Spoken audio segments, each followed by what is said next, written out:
सुप्रभात बच्चों, कैसे हैं आप लोग। उम्मीद करते हैं आप लोग सब अपने अपने घर में स्वस्थ होंगे, सुरक्षित होंगे। मैं केरला पब्लिक स्कूल से आज आपकी वर्ग शिक्षिका श्रुति वर्मा आप लोगों को हिंदी व्याकरण पढ़ाने वाली हूँ। आप लोग अपनी अपनी पाठ्य पुस्तक हिंदी व्याकरण निकाल लें। तो चलिए, पिछली कक्षा में हम लोग पढ़े हैं भाषा के बारे में। ठीक है, भाषा किसे कहते हैं, एक बार मैं फिर से उसे रिपीट कर दूं, दोहरा दूं। वह ज्ञान जिससे हम लोग हिंदी शुद्ध लिखना, पढ़ना, बोलना सीखते हैं उसे भाषा कहते हैं। और भाषा के दो प्रकार हैं, लिखित और मौखिक। लिखित भाषा के बारे में भी जान चुके हैं। वह साधन जिसके द्वारा हम लोग लिख कर पढ़ना सीखते हैं उसे लिखित भाषा कहते हैं। और मौखिक भाषा के बारे में भी जान चुके हैं। वह साधन जिसके द्वारा हम अपनी बातों को, अपने मन की बातों को, विचारों को एक दूसरे तक पहुंचाने के लिए बोलते और सुनकर अपनी बातों को एक दूसरे तक पहुंचाते हैं, वो भाषा हो गई मौखिक भाषा। अब जान लें हम लोग वर्ण के बारे में। तो आपका दूसरा अध्याय है हिंदी की वर्णमाला। क्या है? हिंदी की वर्णमाला। हिंदी की वर्णमाला के बारे में जान लें। चलिए, पहले हिंदी भाषा में कुल 52 ध्वनियां हैं। कितनी ध्वनियां हैं? 52।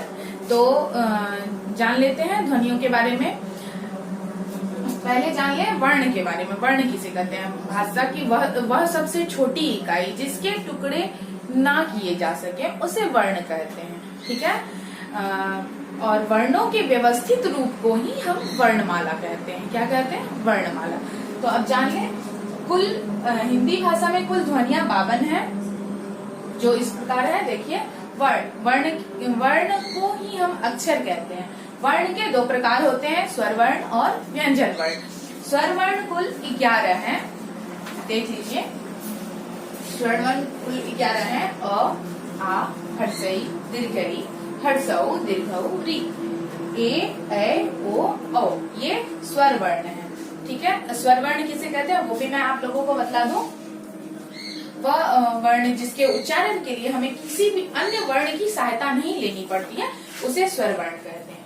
अब आगे जान ले, स्वर वर्ण में जो है अब आपके मन में प्रश्न आता होगा, अंग और अह क्यों नहीं है स्वर वर्ण? तो अंग और अह जो है ये संयुक्त ध्वनियां हैं, ये अयोगवाह कहलाती हैं। अयोगवाह दो होते हैं, अंग और अह। अब जान ले व्यंजन के बारे में। व्यंजन किसे कहते हैं? वह वर्ण जिसके उच्चारण के लिए हमें स्वर की सहायता या फिर अन्य वर्ण की सहायता लेनी पड़ती है उसे हम व्यंजन वर्ण कहते हैं। क्या कहते हैं? व्यंजन वर्ण। और हमें व्यंजन वर्ण के उच्चारण के लिए स्वर वर्ण की सहायता लेनी पड़ती है और अन्य वर्णों की भी सहायता लेनी पड़ती है। चले तो जान ले, व्यंजन वर्ण कुल कितने हैं? व्यंजन वर्ण कुल 35 हैं। कितने हैं? 35। क वर्ग में क, ख, ग, घ, अंघ। च वर्ग में च, छ, ज, झ, या। और त वर्ग में ट, ठ, ड, ढ, मूर्धन्य न। त वर्ग में त, थ, द, ध, न। प वर्ग में प, फ, ब, भ, म। और अंतःस्थ व्यंजन में आता है य, र, ल, व। उष्ण व्यंजन में तालव्य स, मूर्धन्य स, दंत स, ह। अब जान ले, ये ड़ और ड से ही ड़ और ढ से ड़ बनता है। ये ड और ढ के विकसित रूप हैं। ये दो जो व्यंजन है ये ड और ढ के विकसित रूप है। ड का विकसित रूप ड़ है और ढ का विकसित रूप ढ है। अब जान लें संयुक्त व्यंजन के बारे में। संयुक्त व्यंजन किसे कहते हैं? वह वर्ण जिसके उच्चारण के लिए हमें अन्य वर्ण की सहायता लेनी पड़ती है और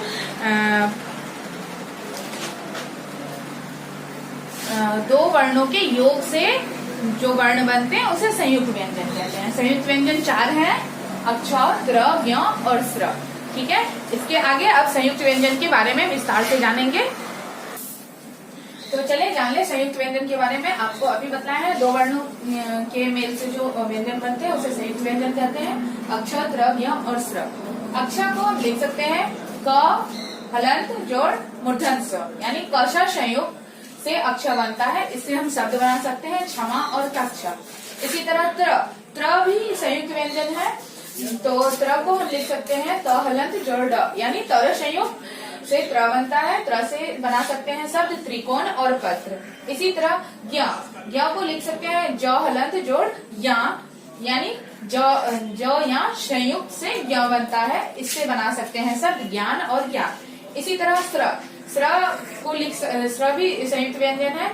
तालब स हलंत जोड़ ड, यानी सौर संयुक्त से स्र बनता है। इससे हम शब्द बना सकते हैं श्रम और श्रेष्ठ। इस तरह अन्य शब्द भी बना सकते हैं इन संयुक्त व्यंजनों से। अब जान ले अन्य वर्ण के बारे में। कुछ अन्य वर्ण है अंग, अह और पे चांद बिंदु, जिसे अनुनासिक बोलते हैं। आपको समझा चुके हैं अंग और अह ये अयोगवाह है, संयुक्त ध्वनियों के मेल से बने हुए हैं, इसलिए इसे अयोगवाह कहते हैं। अब जाने अंग को हम क्या बोलते हैं। अंग को अनुस्वार बोलते हैं, अनुस्वार वर्ण है ये, और इसे शब्द बना सकते हैं हंस। इस तरह से पे अनुस्वार स। इस तरह से अन्य वर्ण, अन्य शब्द भी बना सकते हैं जिसपे अनुस्वार देके हम बना सकते हैं शब्द। इस तरह अह को विसर्ग वर्ण बोलते हैं। क्या बोलते हैं? विसर्ग। इससे हम शब्द बना सकते हैं प्रायः, अतः और भी अन्य शब्द बना सकते हैं। अब अ पे चांद बिंदु, इसे अनुनासिक कहा जाता है। अ पे चंद्र बिंदु, इसे अनुनासिक वर्ण कहा जाता है। इससे हम शब्द बना सकते हैं हंसना, आंख, चांद। इस तरह से अन्य शब्द भी बना सकते हैं। अब इसके बाद हम कुछ और वर्ण के बारे में, मुख्य तथ्य के बारे में जान लें। चलिए अब जान लें उर्दू और अंग्रेजी भाषा के मेल से जो वर्ण बनते हैं उसे क्या कहते हैं। उर्दू और अंग्रेजी भाषा से जो वर्ण बनते हैं उसे हम आगत ध्वनियां कहते हैं। उर्दू की ध्वनि से ज के नीचे बिंदु पड़ता है, इसे ज बोला जाता है, तथा फ के नीचे बिंदु पड़ता है, इसे फ बोला जाता है। जैसे इसे कुछ शब्द बना सकते हैं जिद और फिल्म। इसी तरह अंग्रेजी की ध्वनियों से हम अंग्रेजी की ध्वनि से भी शब्द बनाते हैं। अ पे चांद बिंदु, तो उससे हम कुछ शब्द बनाते हैं।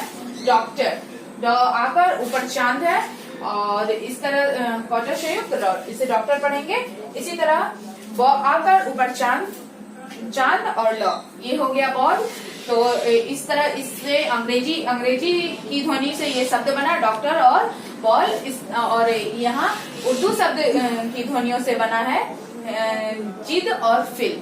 तो आप लोगों को जो मैं आज पढ़ाई हूँ आज के क्लास में, तो वो आप लोग अपनी अपनी उत्तर पुस्तिका में अच्छी तरह से लिख लीजिएगा, शुद्ध। और इस चैप्टर का, इस अध्याय का मैं आप लोगों को पीडीएफ बनाकर भेज दूंगी। इसका आज का होमवर्क है, आप लोगों को दे देती हूँ।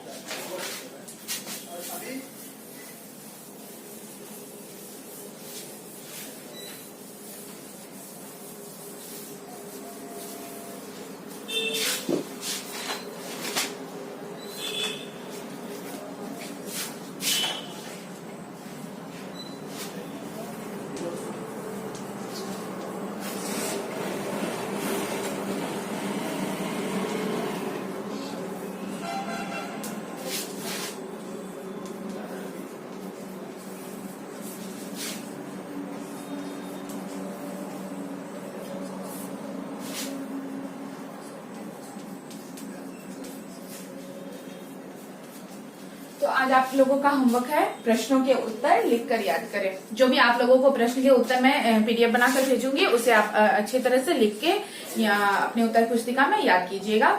धन्यवाद।